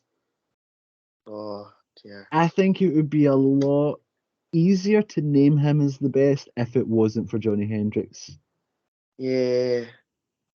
for that fight.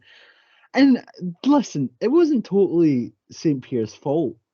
Well, it wasn't actually at all St. Pierre's fault that he got that decision from the Yeah, judges. he But fought his fight and the judge gave it to him, but I can look past that as being a bit of a point of contention for him being the best. And again, I think it goes back to what I was saying though about how it's not just about the fact that he's winning, it's how is he winning? You know, he's scraping by on a very controversial decision. You know, a decision that Dana White went out in the post fight and went, I don't think he won. I think he's despicable for retiring. I think he owes it to the fans to fight him again. Do you know? And when you look at that, I'm like, oh, well, is he yeah, really the best? and I suppose because we say there's different aspects to this. He did have that win streak, and then he lost. He lost one, but avenged it. I can't remember who it was. Was it Sean Strickland? Was that I'm thinking of? Hmm. Can't remember who he lost to, but It wasn't Sean Strickland. it wasn't Sean Strickland. I can't remember who it was. Sean Strickland's the guy that Alex Pereira just knocked out. No, That that was, was it. That's not Sean Strickland. that is Sean Strickland. Is it Sean Strickland? Yeah, Sean Strickland's the guy that's like the that said about Israel Adesanya jacking off to cartoons. I knew That's this. Sean Strickland. Is that Sean Strickland? I can't remember who it was, but he got beat by somebody, and it wasn't anybody that big. And then he came back and beat them like the fight after. It was like a That's Sean Strickland. yeah. I knew what his face looked like. I didn't know that was his name. I was like, is that Sean Strickland? But yeah. Anyway, he had a loss that he shouldn't have had, and then he avenged it. But the other thing is, well, we were talking about what did he do for the sport? He elevated it, and then he tarnished it. Yeah, So yeah. because Well, you had the Vaseline gate. we had that, but even with the Bisbin thing, he was like, Dana, please can I have this shot? And I promise I'll not leave again. I'll not do that to you again. And then he Although, actually, just sorry to interrupt there, but just in a wee kind of side note there, going back to we were talking about the lightweight division, someone that we forgot who we really shouldn't have, BJ Penn. BJ Penn was a phenomenal fighter at lightweight. how did we forget BG Penn? It just reminded me there because he was the guy on the other side of Vaseline Gate. Yeah. And yeah, he was a tremendous lightweight fighter. He ran that division for a while. Yep. Don't know if you can hear my Mentioned son get his BG Penn. nappy changed over in the corner. Oh, is this what the move was about? Yeah, this is why I've moved over to the bed because someone had a poopy nappy and does not care about his dad's podcast. Oh dear. Oh Oh, yeah. listen, when you gotta go, you gotta go. I know what that's like, but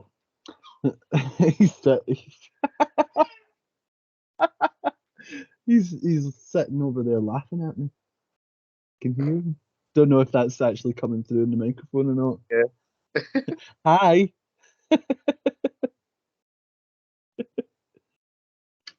And they're off.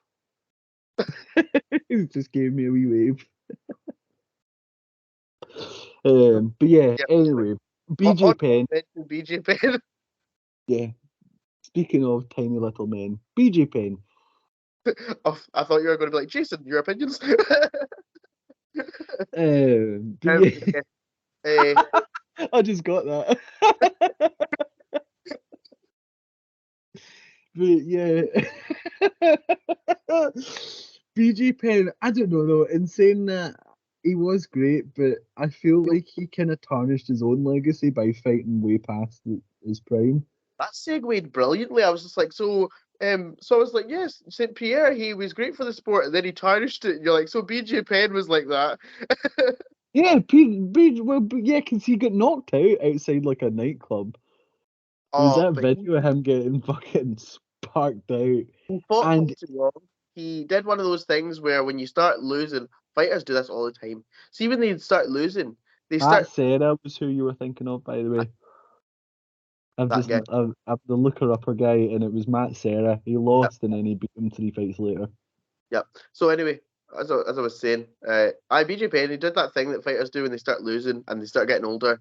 He started going up and down the divisions all over the place. Yeah. He, I think he was like featherweight, lightweight, welterweight, up and down all these divisions, just trying to get a win off anybody. Yeah, the thing with BJ Penn is he fought way past his prime because Yeah. you had he fought at UFC 107, which was the 12th of December 2009, and he fought Diego Sanchez and won. He then lost to Frankie Edgar twice in 2010, beat Matt Hughes once, then lost. Oh no, had a draw with John Fitch, then lost, and this is where the list is, right? Lost to Nick Diaz, Rory McDonald, Frankie Edgar, Yaya Rodriguez, Dennis Silver, Ryan Hall, and Clay Guida. So that's 7 straight losses he had before he finally was like, okay, yeah, no, I'm done. And that's I feel bad, but that definitely tarnished his legacy as the greatest. I know, and Saint Pierre is what's stopping Nick Diaz because we've not even mentioned Nick Diaz yet. Welterweight. Really, you think you would put Nick Diaz as one of the greatest of all time at welterweight? Hmm. I don't know. I mean, yeah, don't get me wrong. But He's when he's he's a beating great fighter. everybody apart from Saint Pierre, And Anderson Silva. that was 85 though, wasn't it? See, oh, no, Oh, oh, was that middleweight? yeah, because Anderson Silva's 85. He fought like in between the two, 170 and 185.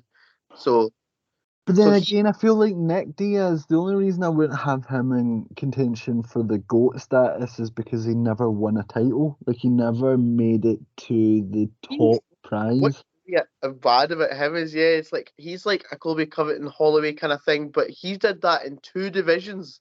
He went to the very top at 170, and then Saint Pierre he couldn't beat him, so he moved to 185, got to the very top of that division, and couldn't beat Anderson Silva. They had that weird fight where they like lay down. That was against Anderson Silva. That's what I mean. Yeah, they had that weird fight. But yeah, I don't know. Personally, I wouldn't have Nick Diaz up there. I mean, he won. I know he won titles in other promotions and stuff, but I wouldn't. I personally, I don't think he's like Nate. He's a great fighter and he can win fights, but he's not the best all round fighter. Yeah, he's the fan favorite. He's Yeah, another good example of that sort of fighter is Jorge Masvidal. Jorge Masvidal's a good fighter. He's not a great all-round fighter.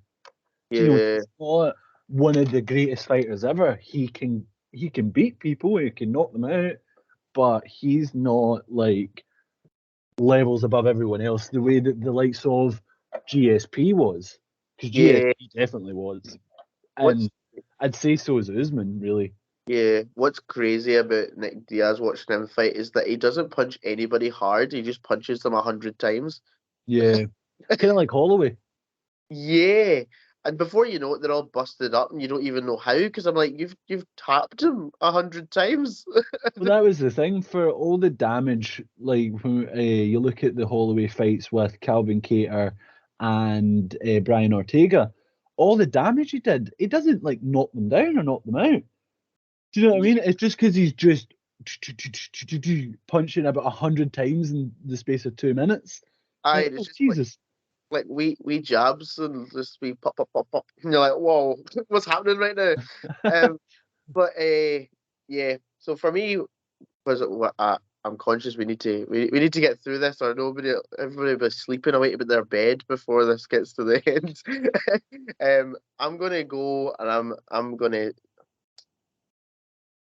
gonna say Saint Pierre. I'm gonna Okay. say it. My official pick is Usman, but one thing just worth mentioning before we go on is that Leon Edwards could get there one day. Oh, the only reason we're not mentioning Leon Edwards is because nobody wanted to fight Leon Edwards because he was so good. Yeah, I think if Leon Edwards, now that he's the champion, if he beats Usman in the rematch and has a couple of good defenses, I could see him being the What's really funny about it is if Usman beats Saint Pierre, then he's done what not well, he'll beat Edwards. He'll beat Saint Pierre for the GOAT status as well, because I think I'm only picking Saint Pierre is because any loss he had, he avenged it. yeah. He So Usman, it's just we've spoke about this at the wrong time for Usman, because if you'd asked me a couple of months ago, it was Usman. Yeah. But anyway, moving on to middleweight now, and again another tough one to Oh, really look at here. Middleweight, who springs to mind for you when you think of the best of the middleweight division? there's a few. There's a few. There's a few. For me, the first sort of name that springs to mind has got to be Anderson Silva. Yep. That as soon as I think best middleweights I've seen, Anderson Silva pops right in there. Luke Rockhold, doesn't he get the credit he deserves? You like Luke Rockhold. I'm not a fan of him, but I personally just don't like him. I think No, he's a bit of a douche. this is it. He's a knob. He is a But, knob. but he's he's his ability, but you couldn't really question it. Um, like even Bisbin said it. He was like, Luke Rockhold looked unstoppable, and then he's like, unfortunately for Luke Rockhold, I made a bit of a meme of him. I did the whole believe achieve thing, and I made him look like a joke. Well, speaking of Bisping, though, if we're talking about Luke Rockhold being the best, for me, Bisping's the reason he's not. Because Bisping, ran through him twice. Bisbin, I'm sorry, but Bisbin's not that good. No, Bisping isn't. I personally, I'm just saying, I'm not saying that Bisping is the best. I'm saying that he's the reason Luke Rockhold isn't. Did he beat Luke Rockhold twice? Hmm. Yeah, they rematched. Yeah, I'm sure they rematched.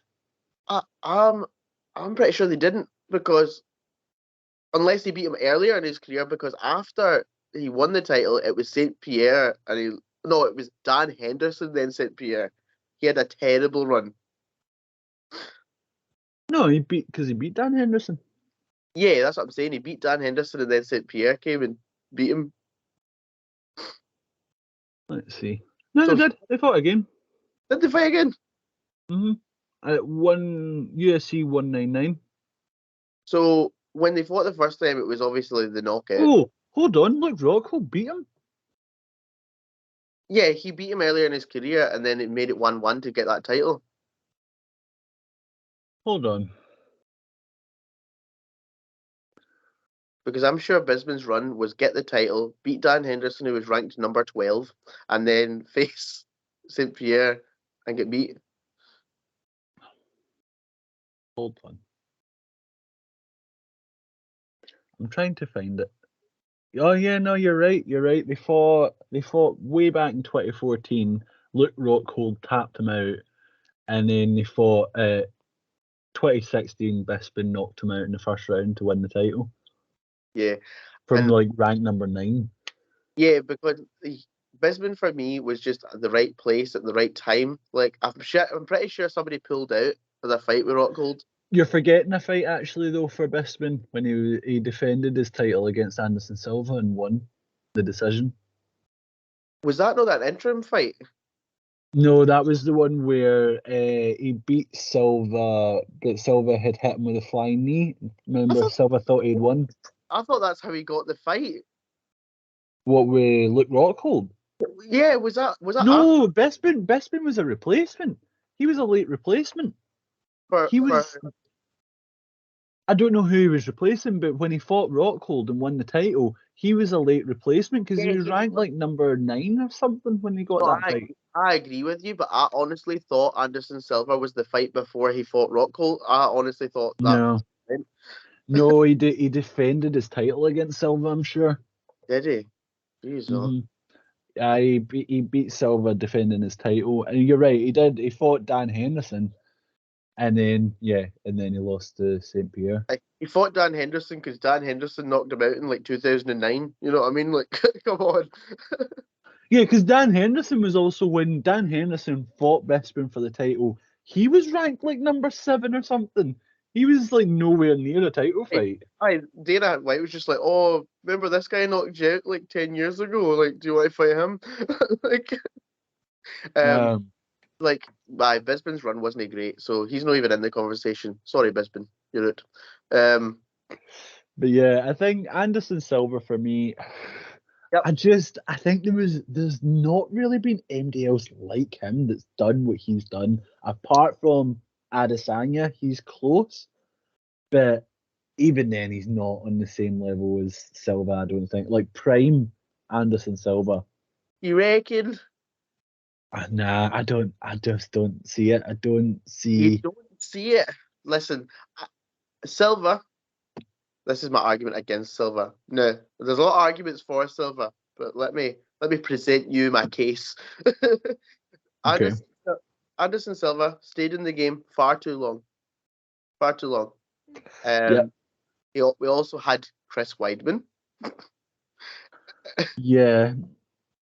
Um, But that was him just fucking about though. That was the problem with that fight. who does that though? You're defending the title and you just fuck about. That's a fair point. Oh, we might complain when you look at Adesanya that Adesanya point scores and he just does it to get the win and nothing more. But he's not fucking about. like Well, he does a wee bit. He does the like the fucking Morpheus thing from the Matrix. Wah! I think, honestly, I think Adesanya And thinks he slapped Marvin Vittori's ass. and he rode Costa after he beat him like he was a bull. Oh, he humped him. Yeah, I- so that's the guy that you're telling me isn't fucking about in there. he fucks about when he wins, I guess. Um, But it's close. It's very, very close between the two. I think I personally think it's a coin flip. You could just and he beat him. Adesanya beat. past his prime though. I don't know. I'd say, don't get me wrong. I'd say Adesanya's in the conversation for the middleweight GOAT, but But Silva had those performances though. You're right though. He did like Forrest Griffin. Forrest Griffin, he beat Forrest Griffin to the point where he just lay down and went, "No more, no mas, please, no mas." But He wasn't even knocked out or anything. He was just that fucking exhausted from trying to hit him. He was just like, "I can't, no more." I know because that I no actually hang on these highlights are just popping up in my head. The Vitor belt for front kick. No, Just that was at light heavyweight though, was it not? I don't care.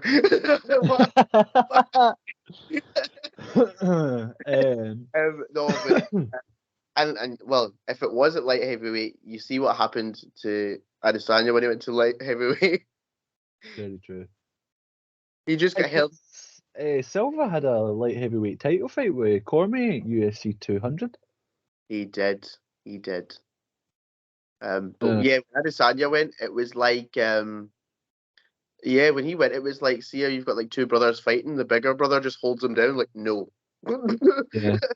But I don't know. It's difficult because as well, I mean, when you look at the likes of like marketability and promoting themselves, Adesanya is definitely better than Silva was, but then at the same time, I don't know, Adesanya benefits from the age of social media we're in now, which Silva Yeah. didn't have. But also then in saying that there is the also added aspect of the language barrier that it was harder for Silva to promote himself when But he Silva, doesn't speak great English. yeah, you bring it back to Silva, like what we're talking about was the fighters that brought eyes to the sport when the sport wasn't that popular. You know what I mean? Like But making then it popular. even that I think is kind of an unfair comparison because well it's a slightly unfair sort of quality to rate on because it's hard for Adesanya to bring more eyes to it when there's already eyes on it Well, because of Silva. yeah, but to be fair, what you can do judging by that is you can judge what an Adesanya card pay-per-view buys look like compared to a non-Adesanya card pay-per-view buy. You know what I mean? It's like, To be fair, but even with that, you could compare what a Adesanya pay per view 3 years ago did compared to an Adesanya pay per view now. No one fucking buys him anymore because of the way he fights. yeah, Uh, to be fair, but yeah, that's it. I would say it's a coin flip. Uh, I'm gonna go GSP is another guy who did well at middleweight. play what he did win the title, but again, he won the title and he left. He was like, nah, I'm out. True. Um, So I'll go one side. I'll go Adesanya. well, see, before we move on from middleweight, a little honourable mention is the Max Holloway syndrome of middleweight in Bobby Knuckles, the Reaper, Robert Whittaker, that he would be the guy if it was not for Adesanya. All right, you sounded a bit like Bruce Buffer there. You're just like The Bobby. No, Reaper. No, but yeah, you know what I mean. No, yeah, if it wasn't for Adesanya, he would be the guy in middleweight. yeah. Uh-huh. I And think, see, especially after watching the fight with Marvin Vittori, because obviously his last couple of fights were Adesanya and he lost both. But after watching that fight with Vittori, like, you watch that and you're going, he is actually really great. He's a really great fighter. And I it had, sucks that Adesanya just has something for him every time. yeah, I think Yoel Romero, I think he passed his prime like at the wrong time. Like he was like Yeah, absolutely destroying everybody, and then he just passed his prime as he was getting to the number one contender fight. I'm like, how you were doing so well? no. But yeah, I think if it wasn't for Adesanya, but I mean we've got Alex Pereira who could really shake up the division if he beats Adesanya. You know Mhm. that I think I don't know. I think if Pereira wins and he's the new champion going forward, regardless of how the actual fight goes tonight, if he wins, I think I'll get excited about middleweight again because I would love to see a Whitaker Pereira fight. That's a fantastic fight to make.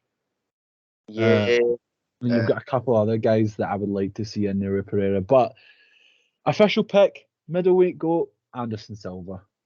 but Um, Adesanya. Only, but I'm going Adesanya as of time of recording Adesanya because you know what I mean. It could all change in about a couple hours time. yeah, I mean, what time are we on just now? What, 5:45 at night, so about And 12 hours. 12 hours, this could all be different. But light heavyweight. Now, Oh, this this is one is give me the easy ones. Come on. well, I don't know. Light heavyweight's a slightly easier one to talk about because I mean, first name you need to talk about is John Jones. John It's Jones. Yeah. This is difficult because you got John Jones, right? And then because John Jones is left, now these guys are coming up. And you yeah, start to think, oh, is this the new GOAT? When quite possibly John Jones could just come back and beat these guys and be like, I'm still the GOAT.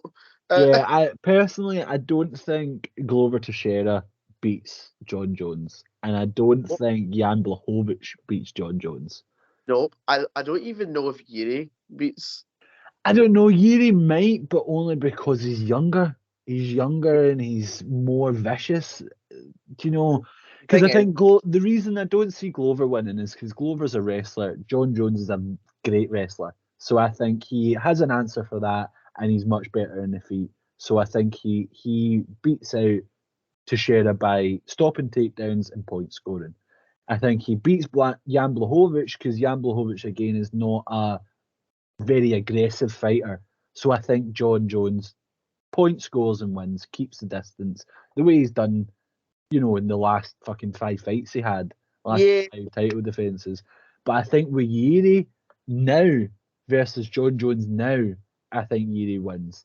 I think Prime Jones beats him What easily. But is to say that Blachowicz isn't an aggressive fighter, but then you look at the dismantling of Dominic Reyes. You know what I mean? Like absolutely done him in with tried to break his ribs with kicks. It was just disgusting. yeah, I'm not saying he's not an aggressive fighter, but Uh, I mean he's not a big pressure guy. Like he doesn't yeah, swarm you, which I think, to be honest with you, I think is the best way that you could deal with John Jones. I think well, that's what they need. well, that's what I was going to say is because that was a big criticism near the end of his run is that he had this aura about him, a bit like the Khabib thing when I was saying that people didn't want to didn't want to fight because they were going to take him down. Is that uh, people didn't want to fight John Jones because they thought, oh, he would just have an answer for it. He'll get out of the way. He'll counter me. He'll take me down. You know what I mean? He'll do something. And then we were just talking about Reyes, what happened to him. I know what's happening to him now. He's getting knocked out and stuff. But he was like a fuck it. I've got nothing to lose. I'm just gonna go for this. I still think Reyes won that fight Yep, personally. I believe so as well. When you want to talk about the greatest all time, Cormier's got to be there. But But Cormier is another Max Holloway syndrome. It's funny that all these divisions have the guy that would be the guy if it wasn't for the guy. but what's unfortunate for the rest of the divisions is the best guy in their division isn't John Jones, who gets busted for stuff and has to leave, so they don't Yeah, get a chance at the title. yeah. Yeah, I feel bad for Cormier because Cormier, I'd say, is more deserving of being the guy, but John Jones was just better than him. And that is the kind of long and short of it, is John Jones was just a better fighter. Yeah, and I really do have this I thought it at the time is that when people were criticizing John Jones for those close fights, he had one way I think it was his name was Santos, I think his name is. Diego Santos. Yep. Um, that fight and the Reyes fight, I honestly think he was just bored. I'm not even Yeah. lying. I think he was just bored. He's like, I'm beating them all. I'm better than him. I don't even need to try. And then because he didn't try, he got kind of found out a wee bit. They were close because he wasn't. Yeah. I think though at light heavyweight, John Jones. It's hard to kind of argue with, what he's done for the sport, in terms of bringing eyes to it, and B, how dominant he was. I just don't see MD being quite on his level. Personally, I mean, you've got other guys there like Rampage Jackson, Rashad Evans, great guys, but John Jones beat them. Hang on. I know. But if you want to take it back, then you've got Tito Ortiz and Chuck Liddell, and This is very true. you But know, then, as well, it's hard for us to kind of judge them because the UFC was like a different sport almost at the time. Like realistically, Prime John Jones probably beats Prime Tito and Prime Liddell. easy. But in terms of, again, looking at what they did for the sport and how good they were at the time and how dominant they were at the time, Chuck Liddell's a hard one to argue with. I know Chuck Liddell did the thing though, the stayed too long, got knocked out repeatedly thing. Although, see if we also though one thing worth mentioning, because we need to look at, if we're talking MMA GOAT and not UFC GOAT, looking at what people did outside of the UFC, Vanderlei Silva is definitely up there for what he did out with the UFC. I mean, he tore up Pride. He did. He did. So, he beat everybody there, and it's. I know I'm not saying he specifically Vanderlei Silva is the light heavyweight GOAT, because I think there are better guys than him, but it's hard to argue with him being in the conversation because of what he did before and Well, with the UFC. I don't know if he was doing it because was he not a heavyweight as well? Because I can't really No, recall. no, not Vanderlei. I think there Because was one or two. you ever seen him fighting Mirko Krokop? Yeah. Because I wasn't sure if Mirko Krokop was a heavyweight or not, so I was like, but I think they did different like weight divisions in Pride. yeah, I only seen this on Joe Rogan's podcast, but like, see the stare down they had, where Mm.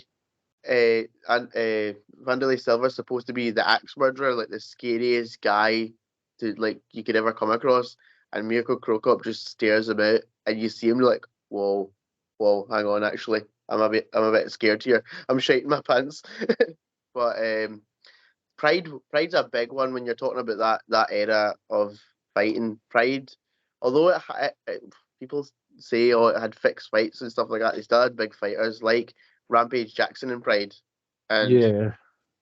stuff like that. But I mean that I'd say as well, because we're just about to move on to heavyweight.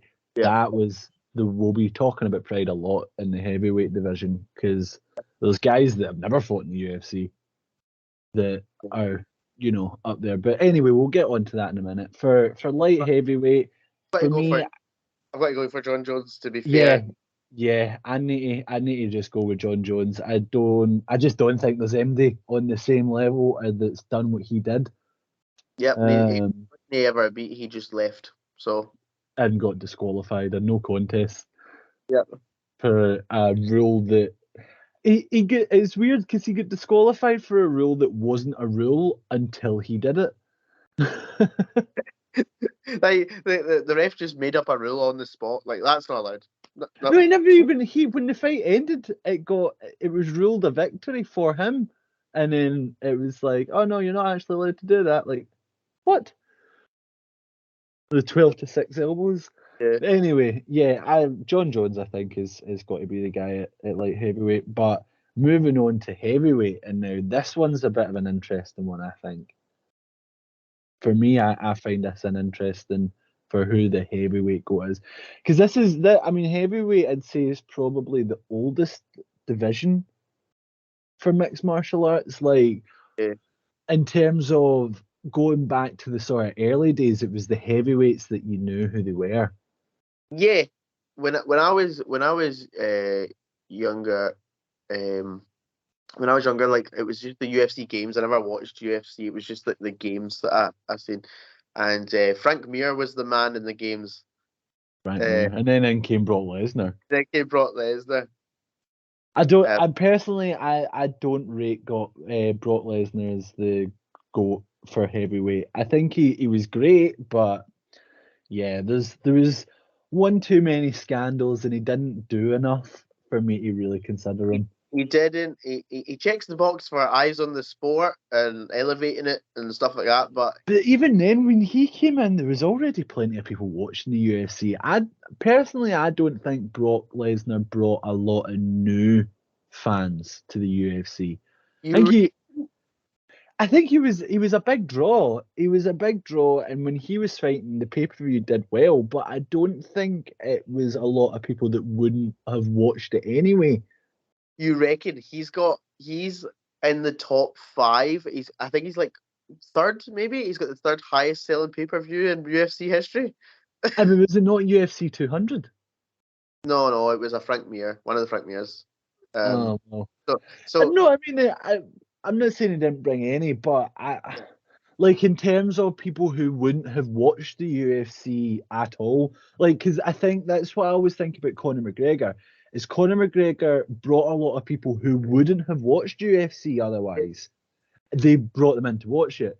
Whereas the likes of Brock Lesnar, I mean, he brought in wrestling fans. So he was bringing in folk who were watching combat sports already. Yeah. And I don't know that it's really on the same level. Yep. A guy we forgot to talk about at light heavyweight, actually, Ken Shamrock. Nah. Nope. Nah. Nope.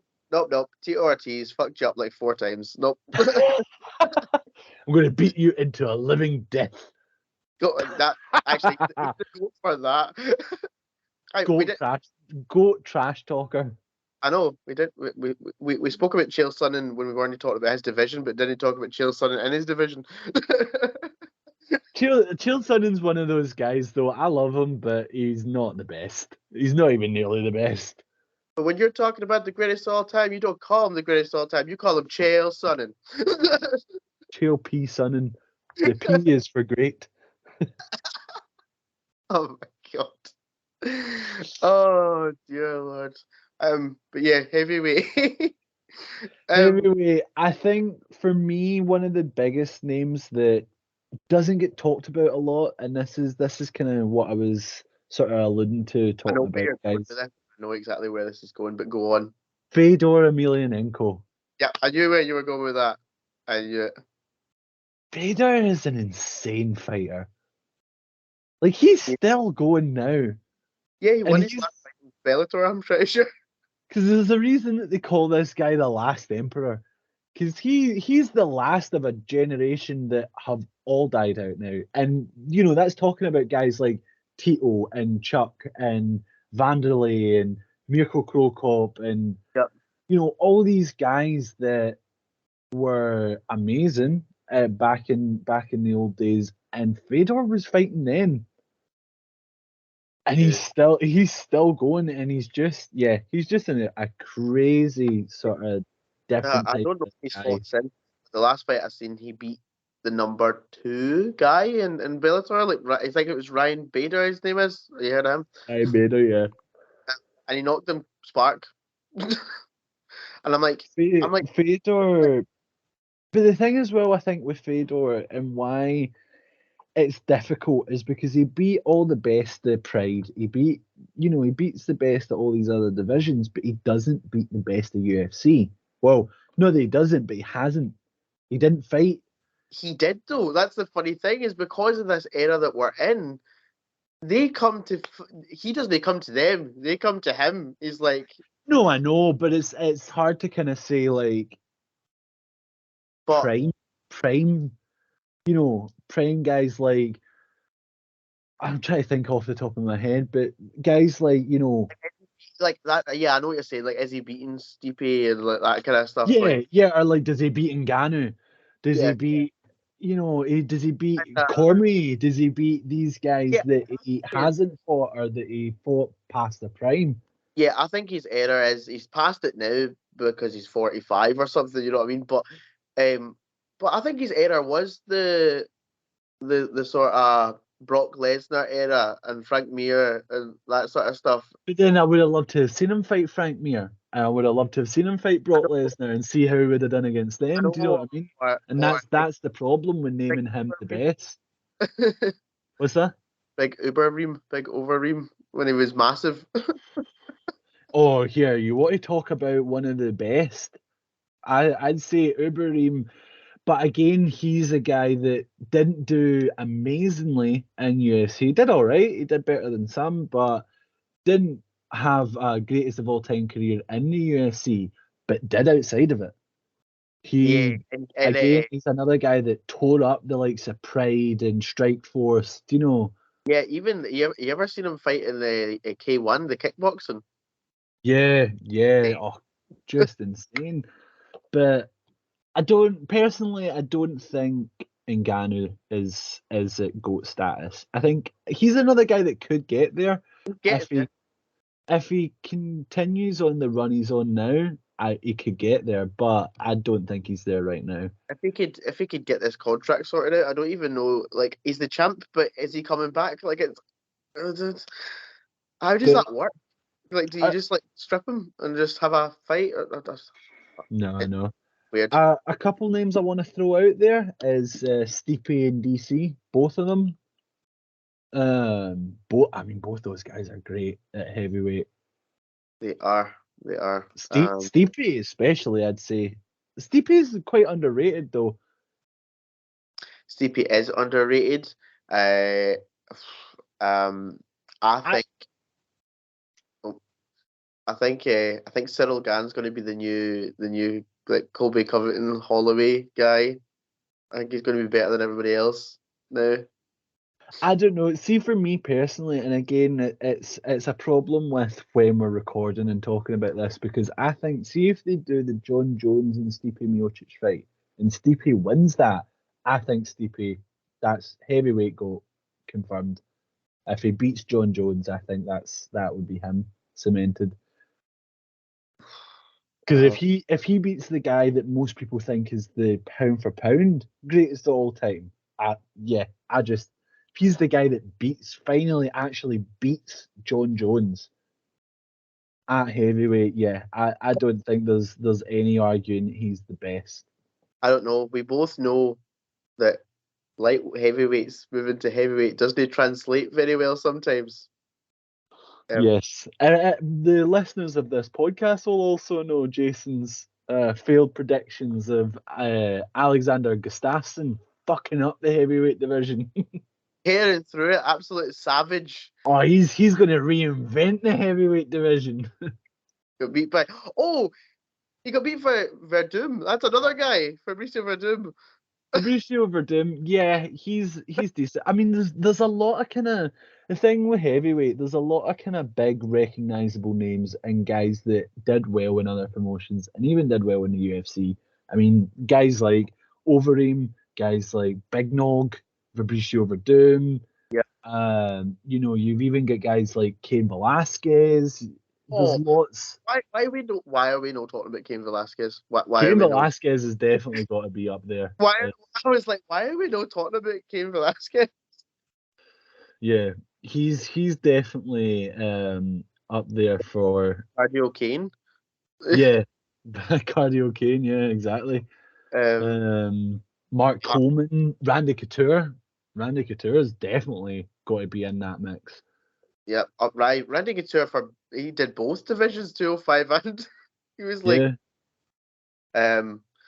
Junior Dos Santos is another one. Yep, he did both, and he was great at both. The thing is with this division is that I think because all things considered, UFC and MMA is still quite new, like compared to other sports. So we seem to know everybody in most divisions because there is only like one or two or three or like three, maybe four at a push that you can say you are the GOAT of the division. Where in heavyweight, you know loads of them. They are the main like attraction at first when this first came out. So that's why we're sitting here and we're like, oh, I forgot about Cain Velasquez and Corby and you know what I mean? Big Nog as well, Antonio Nogueira. He's another guy who was phenomenal. Yeah, so yeah, he was more pride as well, wasn't he? So but the thing is with Big Nog, you can't have him because Emelianenko beat him. Yeah. Beat him a couple of times, I think. So I think he gets beat out by Emelianenko. For me, I think it's between either Fedor or Velasquez. I don't know. For me, I feel Stipe's nearly there. And personally, I think Stipe beats out Velasquez. Only because of the length of his run. I mean, Velasquez beat Lesnar, but he didn't have a huge run after that. Because who was it that beat Velasquez for the title?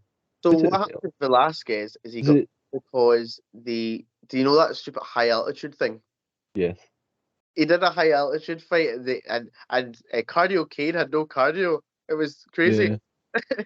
But then after that, he did he kept blowing out his knees. The same reason why WWE fired him. So it was almost like he got the title.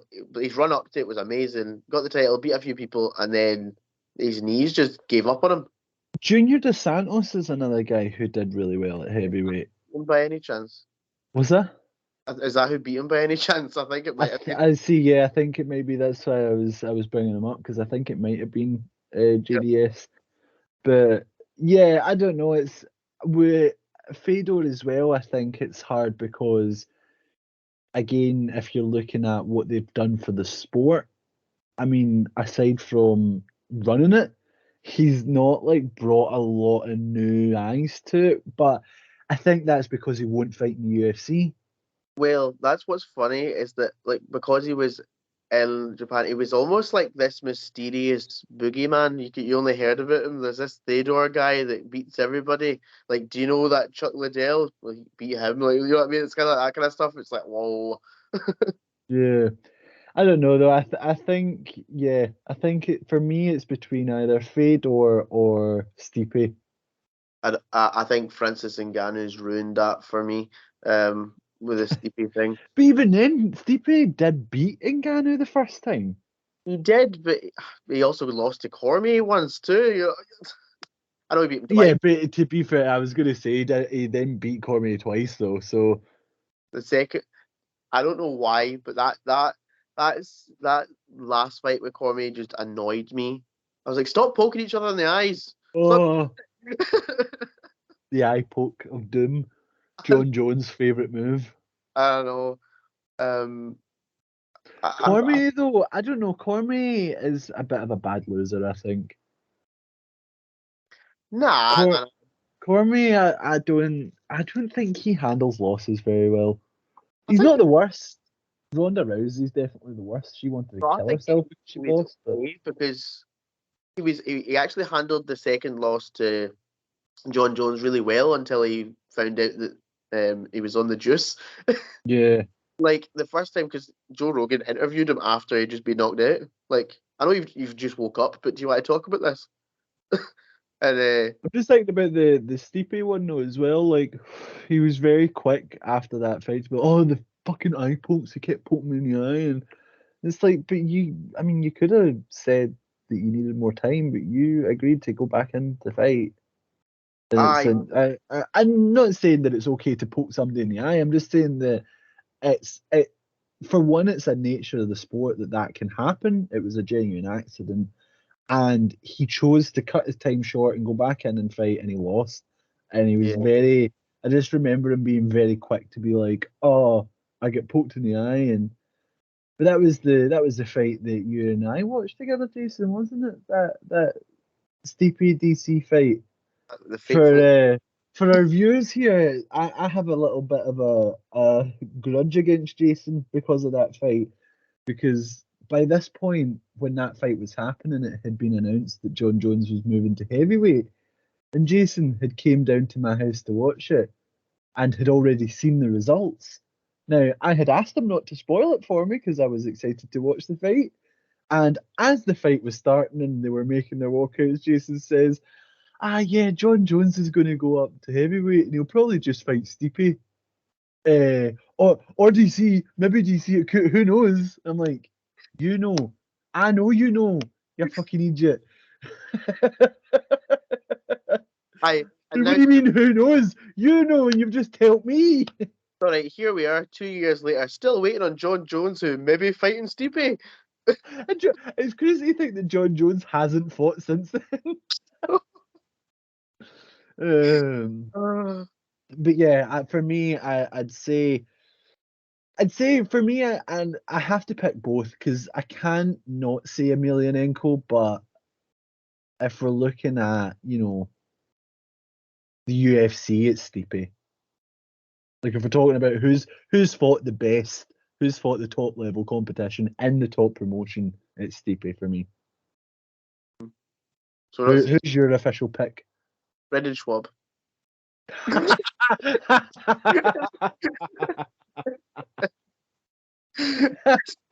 The guy who Joe Rogan bullied into retiring.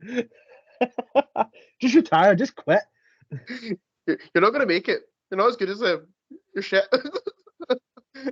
Oh yeah. No, but seriously though, pick for number one heavyweight.